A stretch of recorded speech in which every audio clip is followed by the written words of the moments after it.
नमस्ते साथीहरु, आज म फेरि अर्को भिडियो लिएर आएको छु तपाईहरुनिर, जुन कि ट्रायल ब्यालेन्सको बारेमा। ट्रायल ब्यालेन्स भन्नुपर्दा यसलाई नेपालीमा के भन्छ, सन्तुलन परीक्षण भनिन्छ खास गरेर हैन। र यो खास गरेर हाम्रो 8, 9, 10 मा र प्लस 11 मा पनि काम लाग्ने गर्छ। यदि तपाईहरु 8, 9, 10 मा पढ्नुहुन्छ भने त्यो पनि तपाई यहाँबाट बुझ्न सक्नुहुन्छ र 11 मा पढ्नुहुन्छ भने झन् राम्रो छ हैन। अनि त्यसको लागि म आज ट्रायल ब्यालेन्स लिएर आएको छु हैन। अनि ट्रायल ब्यालेन्स भन्नुपर्दा खास गरेर 3 मार्कमा सोध्ने गरिन्छ हैन। अनि ट्रायल ब्यालेन्स भन्नुपर्दा हुन्छ यसलाई सन्तुलन परीक्षण भनिन्छ।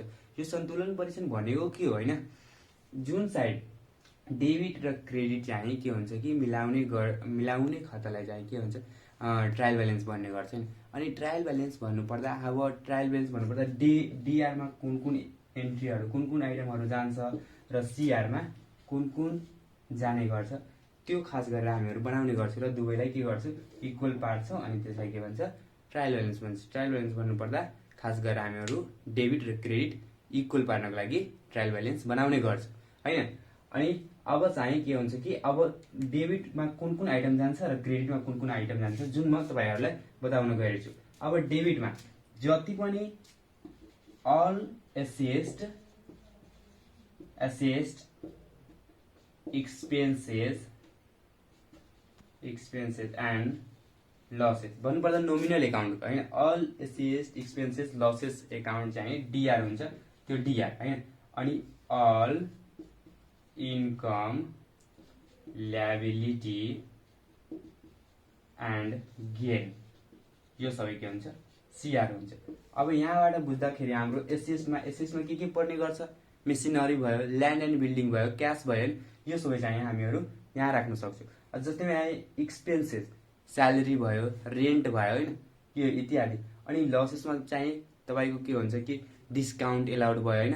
अनि डिस्काउन्ट रिसिभ चाहिँ यसमा आइहाल्छ हैन। अनि इन्कम भन्नुपर्दा डिस्काउन्ट रिसिभ त भइहाल्यो हैन। लायबिलिटीज भनेको क्यापिटल भयो हैन, क्यापिटल भइहाल्यो, डिबेन्चर भइहाल्यो, यो सबै चाहिँ हाम्रो लायबिलिटीज छ। अनि गेन भन्नुपर्दा डिस्काउन्ट रिसिभ चाहिँ गेन यहाँ क्रेडिटमा आइहाल्छ। अब चाहिँ म तपाईहरुलाई एउटा क्वेशन जुन राखेको छु, क्वेशन राखेर तपाईहरुलाई अब ट्रायल ब्यालेन्स कसरी बनाउने त्यसको डाटा एन्ट्री हैन, अनि त्यसको फर्मेट चाहिँ सबै थोक हेराउने गर्छु हैन। अनि त्यसमा के गर्ने, कसरी सीआर मा कुन आइटम जान्छ र डीआर मा कुन आइटम जान्छ त्यो तपाईहरुलाई खास गरेर म हेराउने छु। ल साथीहरु, यो चाहिँ ट्रायल ब्यालेन्सको चाहिँ के छ कि फर्मेट छ, particular LF and DR amount, DR मा debit amount and CR credit amount. यहाँ चाहिँ एउटा मोडल क्वेशन रहेछ। मोडल क्वेशनमा यहाँ सबै दिएछ। अनि यसबाट हामीहरुलाई अब यो डीआर छ कि सीआर छ त्यो हामीहरुले छुट्याउनु पर्छ हैन। अब छुट्याउँदाखेरि यहाँ फर्स्टमा त क्यापिटल यहाँ लेख्नु, क्यापिटल अकाउन्ट लेख्दिनु। अनि क्यापिटल भन्नुपर्दा हाम्रो पुँजी हुन्छ, लायबिलिटीज हैन। त्यो लायबिलिटीज चाहिँ हाम्रो के हुन्छ क्रेडिट हुन्छ। अनि कति छ 20,000 ले हाम्रो क्रेडिट गरिदिनु यहाँ चाहिँ ड्यास। अनि त्यसपछि ओपनिङ स्टक भनेको सुरु मौजात जहिले पनि चाहिँ हाम्रो डेबिट हुन्छ, त यो डेबिटमा ओपनिङ स्टक कति छ 4,000 ले डेबिट गरिदिनु हैन। अनि त्यसपछि ब्याड डेब्ट भन्नुपर्दा शंकास्पद साहु वा ग्राहक हैन, त्यो ब्याड डेब्ट पनि चाहिँ तपाईको डेबिट नै हुन्छ। यो खर्च छ त्यो कारणले हाम्रो डेबिट हुन्छ। त्यसपछि चाहिँ डेब्टर भनेको हाम्रो एसेट हैन। त्यो डेब्टर चाहिँ कहाँ राख्ने, यहाँ हामीहरु डेबिटमा नै राख्ने।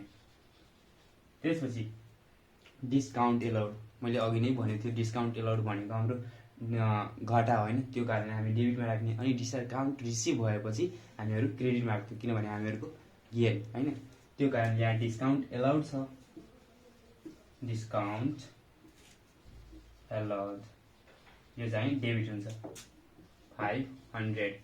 त्यसपछि क्यारेज भाडा हैन, त्यो क्यारेज चाहिँ हामीहरु कहाँ राख्ने डेबिट खर्च छ, त्यो कारणले हामीहरु यहाँ डेबिटमा नै राख्नु।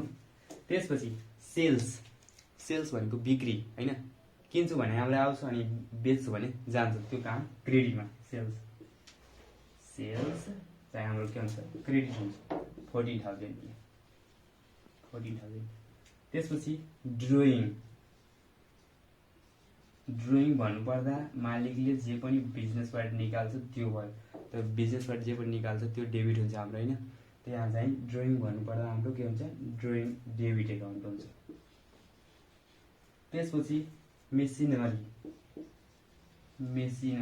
मेसिनरी भन्नुपर्दा हाम्रो के छ, एसेट, फिक्स एसेट होइन। त्यो कारणले हामीहरू के गर्छौँ, यसलाई डेबिटमा राख्छौँ, अल एसेट एकाउन्ट डिआर होइन। त्यसपछि स्यालेरी, स्यालेरी भनेको हाम्रो खर्च होइन, खर्च चाहिँ के हुन्छ कि डेबिटमा, यहाँ स्यालेरी कति छ 2000। त्यसपछि क्रेडिटर, क्रेडिटर भन्नुपर्दा हाम्रो लेनदार छ होइन, क्रेडिट भन्नुपर्दा ल्याबिलिटिज, त्यो कारणले हाम्रो यो 2000 चाहिँ उता हाम्रो ल्याबिलिटिजमा होइन, 2000 ल्याबिलिटी। त्यसपछि अब हाम्रो इन्सुरेन्स, इन्सुरेन्स भनेको बिमा, हाम्रो खर्च छ त्यो कारणले यहाँ डेबिटमा इन्सुरेन्स, इन्सुरेन्स होइन। अब 1000 यहाँ। त्यसपछि अब दुईवटा पोइन्ट जुन हाम्रो बाँच्यो, रिटर्न आउटवर्ड अनि पर्चेज। रिटर्न आउटवर्ड छ भने हाम्रो खर्च छ त्यो कारणले यहाँ हामीहरू के क्रेडिटमा लेख्छौँ होइन।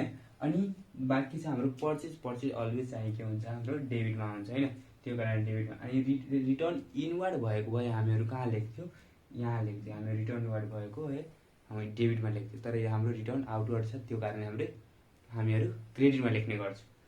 अब रिटर्न आउटवर्ड वर्ड हामीहरू 1000 चाहिँ हामीहरू कहाँ राख्ने, क्रेडिटमा। पर्चेजबाट यो घट्ने गर्छ, फाइनल एकाउन्टमा हामीहरू ट्रेडिङ जब बनाउँछौँ नि त्यो बेला भर्ने गर्छु। अनि त्यसपछि पर्चेज, अब लास्ट पोइन्ट हाम्रो पर्चेज, पर्चेज 9000 भन्नुपर्दा यहाँ डेबिटमा। त्यसपछि अब हामीहरू के गर्छौँ फाइनली, अब न्युमेरिकल त बनिहालेछ, अब यसलाई के गर्ने, डेबिट र क्रेडिटलाई इक्वल पार्ने। अनि इक्वल पार्ने बेला माने कि डेबिट कमिहाल्यो भने वा क्रेडिट घटिहाल्यो भने हामीहरू कुन एकाउन्ट खोल्छौँ, सस्पेन्स एकाउन्ट खोलेर त्यसलाई इक्वल पार्ने गर्छ होइन। अब ल हेरिरहेछ अब के छ, इक्वल छ कि छैन, इक्वल भइहाल्यो भने ठिकै छ, इक्वल नभएको खण्डमा हामीहरू सस्पेन्स एकाउन्ट उज्राती खाता खोल्थ्यो होइन। यहाँ 20,000 34 3 37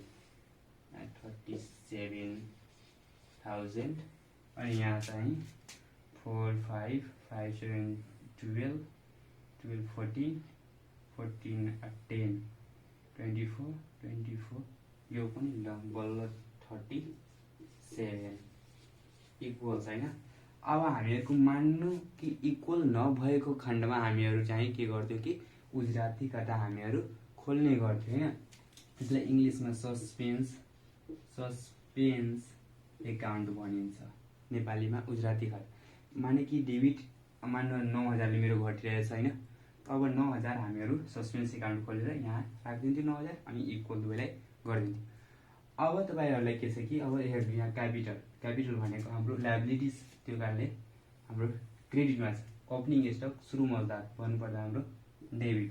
त्यसपछि ब्याड डेब्ट, खराब ऋण होइन, त्यो कारणले यहाँ डेबिट। त्यसपछि डेब्टर, डेब्टर भनेको करेन्ट एसेट, त्यो कारणले हाम्रो डेबिट। त्यसपछि डिस्काउन्ट एलाउड, डिस्काउन्ट एलाउड भन्नुपर्दा हामीहरूलाई तिर्नुपर्ने हाम्रो घाटा छ त्यो कारणले हामीहरू 5000 डेबिटमा होइन। त्यसपछि डिस्काउन्ट रिसिभ भएको भए हामीहरू क्रेडिटमा राख्थ्यौँ, डिस्काउन्ट हामीहरू पाउँछौँ भने हाम्रो के हुन्छ, इन्कम हुन्छ, आम्दानी हुन्छ त्यो कारण।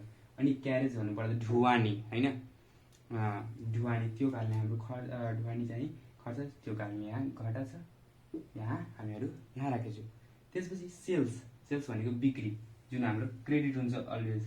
अनि ड्रइङ डेबिट, ड्रइङ भन्नुपर्दा तपाईँहरू यो ड्रइङ नबुझिहाल्नु, ड्रइङ गर्नु त्यो छैन। यहाँ मालिकले केही पनि बिजनेसबाट विथड्र गर्छ, झिक्छ अनि त्यो कारणले हामीहरू ड्रइङ लेख्ने गर्छौँ। त्यसपछि मेसिनरी भनेको एसेट चाहिँ के हुन्छ कि डेबिट। त्यसपछि स्यालेरी खर्च छ त्यो कारणले डेबिट होइन। त्यसपछि क्रेडिटर चाहिँ ल्याबिलिटिज होइन, लेनदार, त्यो कारणले यहाँ क्रेडिट। त्यसपछि इन्सुरेन्स बिमा खर्च छ त्यो कारणले यहाँ हामीहरू राखेछौँ कि डेबिट। त्यसपछि रिटर्न आउटवर्ड चाहिँ हाम्रो पर्चेजबाट चाहिँ घट्ने गर्छ होइन। अनि रिटर्न आउटवर्ड छ यहाँ त हामीहरू क्रेडिटमा राखेछौँ र रिटर्न इनवर्ड भएको बारे हामीहरू यहाँ राख्थ्यो डेबिटमा र सेल्सबाट घटाउँथ्यो। यसमा होइन ट्रेडिङमा घटाउने गर्थ्यो, तर अहिले भन्दैछु।